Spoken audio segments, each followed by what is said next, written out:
Council of human rights నుండి south India president అయిన normal నేను, all India council of human rights నుండి south India women president శక్తి madam గారు, all India council of human rights నుండి రాష్ట్ర ఉపాధ్యక్షుడిగా ఉన్నటువంటి శ్రీనివాసరావు గారు, అలాగనే నెల్లూరు జిల్లా రాపూర్ మండలం సంబంధించినటువంటి రేవూరు సిలపూర్ మండలం సంబంధించినటువంటి నారాయణ గారు, ఈరోజు రేవూరు రత్నమ్మ గారు ఇక ల్యాండ్ విషయమై మరి స్థానిక ఎంఆర్ఓ గారు లక్ష్మీనరసింహ గారిని కలవడం జరిగింది.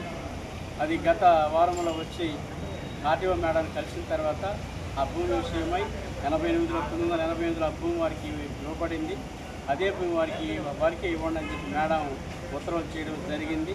ఆ మేరకు ఈరోజు కలిసిన తర్వాత ఆ ఇంటిమేషన్ చేయించిన తర్వాత ఎంఆర్ఓ గారు దాన్ని పరిశీలన చేసి నేను త్వరగా దాన్ని పనిచేస్తానని చెప్పడం జరిగింది. కాబట్టి అందు నిమిత్తం ఈరోజు కలిసిన తర్వాత త్వరపర వివరాలు 1-2 రోజులు తెలియజేస్తానని తెలియజేసి దాని నిమిత్తమై కలవడం జరిగింది.